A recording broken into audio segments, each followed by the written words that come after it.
माझे नाव रुद्र शिशल वामन आहे. आज आपण परत माझ्या या पुस्तकातल्या माय हॅपीनेस अँड मी मधल्या एका धड्याला वाचणार आहोत. तर चला सुरू करूया. तर या धड्याचे नाव असणार आहे good touch and bad touch. तर चला सुरू करूया. Your best friend gives you a high five after winning a race. म्हणजे तुमचा अगर एक फ्रेंड तुम्हाला अशी हाय फाय देत असेल तर गुड टच आहे का बॅड टच आहे? Good touch. कारण तो तुम्हाला काही हार्म नाही करत आहे, तो फक्त तुम्हाला टाळी वाजवतो.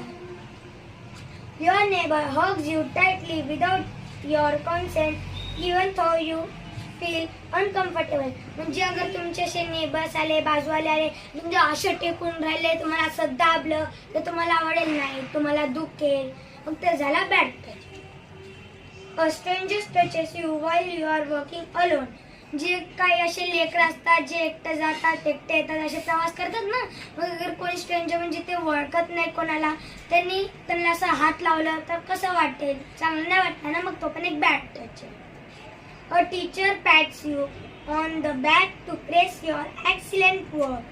म्हणजे अगर टीचर तुम्हाला शाबाशी देईल पाठीवर तर ते गुड टच का बॅड टच आहे? ते गुड टच आहे, कारण ते आपल्या एक्सिलेंट वर्कसाठी शाबाशी देत आहे.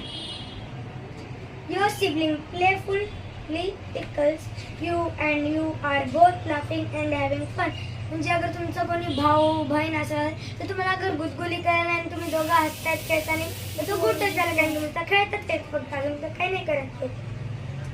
During a medical checkup, a doctor examines your body with a parent present.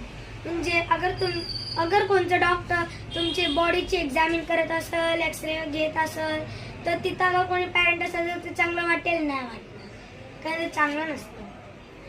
Someone you know pinches you hard, leaving a bruise on your arm. म्हणजे अगर कोणी तुम्हाला ओळखतं, तुमचे फ्रेंड, तुमचे सिबलिंग्स, तुमचे भाऊ बहीण, त्यांनी तुम्हाला असं जोरात चिमटा घेतला आणि तिथं लाईट पडलं, मग ते चांगलं आहे का? नाही, मग ते बॅड आहे, तर ते झालं बॅड टच.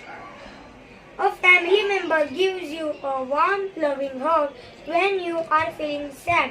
म्हणजे जेव्हा तुम्हाला रडू येत असेल किंवा काही लागलं झालं असेल तर अगर तुमचा कोणी पॅरेंट असेल, मम्मी पप्पा, ग्रँडफादर ग्रँडमदर असेल, त्यांनी अगर तुम्हाला असं हग केलं तर ते बॅड टच आहे का गुड टच आहे? गुड टच आहे ना. तर आपला हा आजचा धडा संपला. आपण या धड्यात शिकलो की गुड टच आणि बॅड टच काय असतं. बाय बाय, पुढच्या व्हिडिओमध्ये भेटूया.